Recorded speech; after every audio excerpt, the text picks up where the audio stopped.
welcome. And today I wanted to have a little look at this Philadelphia City Hall. Now, I've featured this in past videos, but never gone into any depth on the subject, and I thought we'd have a little look today. The building was constructed from 1871 to 1901 in Philadelphia, Pennsylvania. John MacArthur and Thomas Walter designed the building in the Second Empire style. The City Hall has a masonry construction borne by granite and brick. The walls are 22 feet thick, or 6.7 meters. The exterior materials are limestone, granite, and marble. Final construction cost was a mere $24 million. It was the tallest habitable building in the world from 1894 to 1908. And in 1976, it was designated a National Historic Landmark. Always amazes me how late in the game they are to realize that these are historic. With almost 700 rooms, the City Hall is the largest municipal building in the United States, and one of the largest in the world. 700 rooms. Now, I've been to a lot of city halls and municipal buildings for many, many different reasons. Most of your agencies will be located in one building. And typically at most we have maybe 30 or 40 little departments, being planning and zoning, maybe police, maybe fire, maybe business licensing, maybe a health department. But 700 rooms is completely unnecessary in this modern time period that we're living in, and most certainly in the late 1800s. It housed 3 branches of government: the executive branch, the mayor's office, its legislature, the Philly City Council, and a substantial portion of the judicial activity in the city. The Orphans Court, First Judicial District, as well as chambers for some criminal judges and some judges of the Philadelphia Municipal Court. Again, 700 rooms. It featured a large clock on each side, larger in diameter than those on Big Ben. And even though they barely finished the building in the early 1900s, in 1950, the City Council investigated tearing down City Hall for a new building elsewhere. However, they found that the demolition would have bankrupted the city due to the building's masonry construction. Yeah, of course, at 26 feet thick. And yet, this I find to be some kind of a shattering proof that you can throw this baby up for, what did they tell us, $26 million at the time, and yet you can't afford to tear it down to build a new building. So what does this say? This tells us that it really comes down to manpower. Let's move in reverse here. If they can't afford to tear a building down, which requires zero skill compared to building something like this. Now, if you can't afford to tear it down, the most crude of crude methods would suffice. Then it says that the problem is manpower. Because again, we're not seeking skilled artisans to tear the building down. That would be required to build it. And here they'll have us believe that they could not afford. In fact, not only that they couldn't afford, but that it would bankrupt the city just to tear it down, requiring no skill, and yet we're to believe that they had the manpower and the skill to build it, and now completely ungrateful, 50 years later considering demolishing the building so that they could build another one? Unbelievable. And here's a little look at the statue on top. Just a absolute monster. And here we have a little look at the inside, just to give you a feel. And this just being a tiny little sliver of it. And I recently heard somebody saying that it was a far reach to assume that we did not build these structures. Their thoughts were that we did build these structures. We've just lost the technology, and that it may have been some kind of what would seem like a magic technology to us. And this was their simple explanation. And yet, I think the idea of a prior civilization constructing them is a much more simple explanation, especially when we see something like this, having a story being told to us that the demolition would be too expensive and would bankrupt the entire city. And yet the idea of a past civilization makes a lot more sense. If we can't construct these now, and we don't construct such buildings like this, and we can't even afford to tear them down, at least in this point in time, then why would it be so unusual to conceive that a past civilization may have built all of these structures that we see all over the world? Especially when we look at older maps and we have reference to an older civilization, and not a peep about this civilization in our school education. And in my opinion, this is the simple explanation. And it's not like there's just one map. There's hundreds of maps. And I will never say that I know, only that this seems more plausible in the meantime.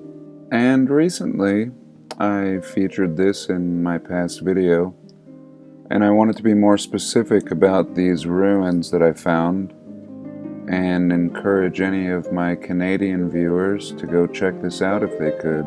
So once again, this is just north of Winnipeg, and we just kind of go up here like we're going to this island, and there's a road going right to the island. And forgive me, I've taken the roads off. Let me put them back on so you can see.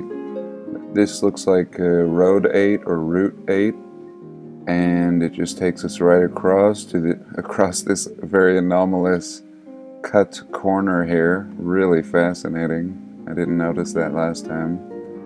And we just kind of move along here, and it's right off of the road. Should be really easy to go explore and investigate this area. And, I didn't feature it as well as I should have in the last video, but this was the monument, or looking like the top of something. I'm not sure. Just really looking like some kind of a ruin. And here, let me just put my little hand over this. So here's the little hand, and look down there and you can see the exact coordinates if you're using a GPS. And really fascinating. I mean, this is one of the most remarkable ruins I've seen from the Google, as far as exploring sites that really are unknown. And let's just drop ourselves on the road here, just so you can have an idea of how close this really is. And I did this a second ago. I'm just going to show you all. Here we go. Very marshy, very swampy, and let's have a look in that direction. So really, if you're just driving by on the road, you would have no idea. I mean, this just looking like nothing. And yet, just on the other side of this little marsh here, let's exit again. So yeah, I mean, the first one is right there, and that little monument is, oh, here it is. So just after the marsh, if you were to walk right along the edge of the marsh, it should take you right to it. And here it is again. Really, really cool. And if I was within 100 miles of this, I'd go check it out immediately. And can we notice ruins from Google? And I think so. Let's just have a look at these Windsor Ruins that I featured in a past video in Mississippi. Let's see if they'll just take us there. Here we are. We are in Mississippi now. Just to give you an idea, let's zoom out. So yes, and really, pretty much straight south of this region we're exploring now. And here's a look at the Windsor Ruins from the Google Earth, or essentially from the air. And so yes, just to give a little perspective, it is very possible to scout out ruins with the Google Earth. And now, of course, this is known, not very known, I just discovered it within the year. But how much more of these could be hiding out here? At a certain point it disappears, and I'm sure that there are tons of ruins to be found. And as always, I encourage everybody to scout out at the very least your local areas. And here we can see something underneath this brush, some kind of shapes. And a few other things that I didn't mention in my last video was something that I found on this Churchill River. And the Churchill River was not far from the star fort that I had shown you. And I thought, well, if there was a star fort here, surely there would be other things along the river. For some reason, I was drawn to this river. And right off the get-go, it was very strange. And I was looking for star forts, and from a certain elevation, just looking for anomalous coastlines, when I found this, what I called the wheel on the Churchill River. And really interesting, not just the circular wheel itself, but much anomalous activity. All kinds of ancient lines cutting through the circle, and all sorts of other patterns. Like this thing has been worked over time, and here seeming like an octagon, and also seeming as if there's some kind of object here. I'm not sure if they'll let us see. And maybe they'll let us drop the man on the road here. I'm not sure. And just up the way, we had another one. And this one a little different, a little more messy, a little more preserved. And just I really don't know what to say about it. Does this one have a monument in the center? It doesn't look like it. But clearly, having had a center point, and without having boots on the ground, it's hard to say. It does look like there is something here. And we do see a little shadow, some kind of little nub. It'd be interesting to explore this a little more, somehow. And just, all kinds of anomalous lines out here, very similar to what we see in Peru. Peru, for me, being the most famous for these ancient lines. Here you can see this one originates here and continues, and really discoloring the vegetation and traveling over ravines, and much more straight than the man-made roads. And you can just see how these lines here, it shoots across the river. Here it turns into multiple lines, shoots over this way. I mean, this is advanced engineering here. Just to survey a little sliver would require endless resources that there's no reason to devote in this part of the world. And I don't want to get too distracted with this line, because I often do. But just to give you an idea, I mean, we're talking miles and miles, and always leading to these very strange sites that one could just dissect. All traces, I believe, of a prior civilization. Nothing quite making sense in our paradigm. Really fascinating. The discoloration is what blows me away. I mean, anybody who's tried to keep their yard free of weeds or whatever would know the impossibility to keep a line intact in the middle of nowhere without any intervention. It would be near impossible. And look at this thing. This thing is just a beauty. Peruvian worthy. And here it just disappears into the lake for a moment, but then it seems to pick back up again. And I'm just going to leave it there. Like I said, these lines can take you on a ride. Now I want to show this Fort Blunder. Some call it Fort Montgomery. So this is not far from Montreal, just south. And this was shared with me in a comment. Never heard of it.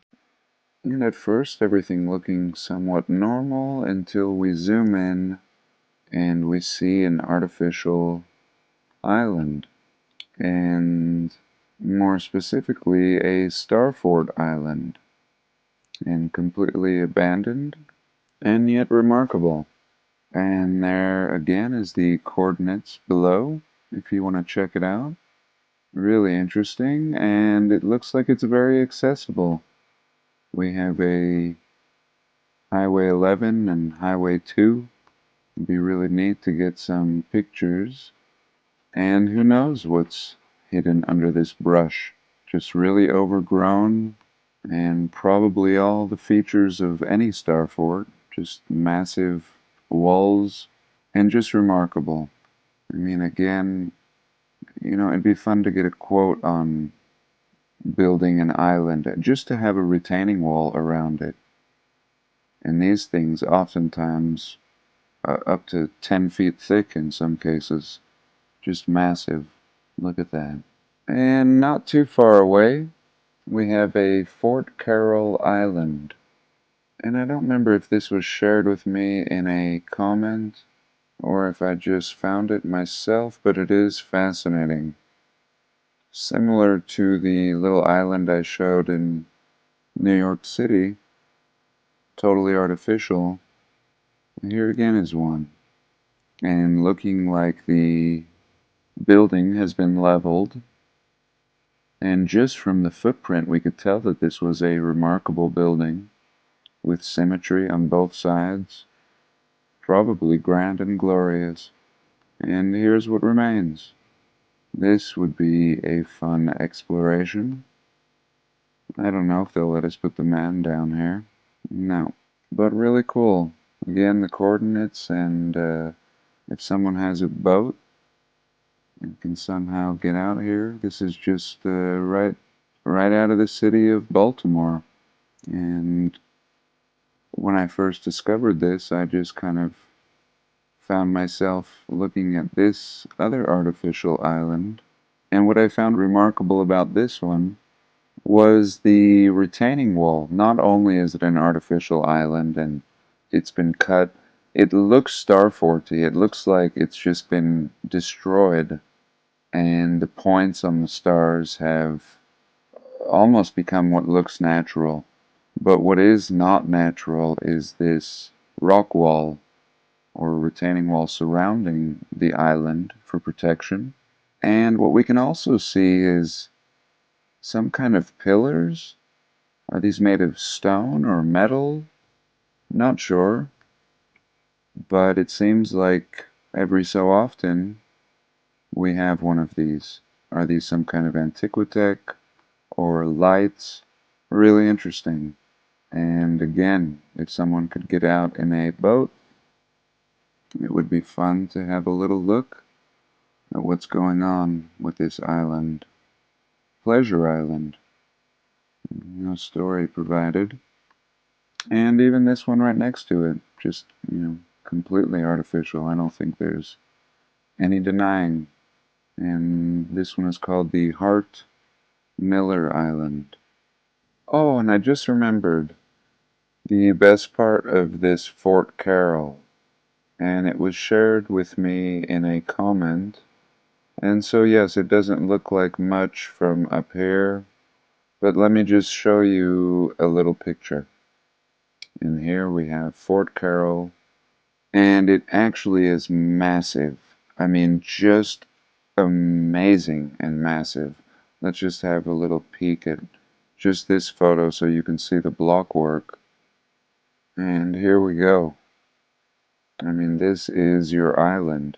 So from the air looking like an island, and actually just a massive, monstrous building with blocks so big, it doesn't even look like they used mortar. No need when blocks are this big and so perfect. And originally somebody shared a link with me of somebody that was just touring around this island. And it was really cool. I hope I can maybe show you a few of the pictures that he was showing. But really, this building seemed to go down what seemed like at least 3 stories. And this is here right now, so from the air, again, this is what we get. And yet, you saw the mass of these walls. And so really, that's what we're dealing with. You have ground level up here, it seems like, but no. I mean, this thing just goes down and down. And in the video, he was taking spiraling staircases in all directions. It was just amazing. And just really remarkable. And here, another little look. Just amazing. I mean, if you could have the most perfect retreat, this would be it.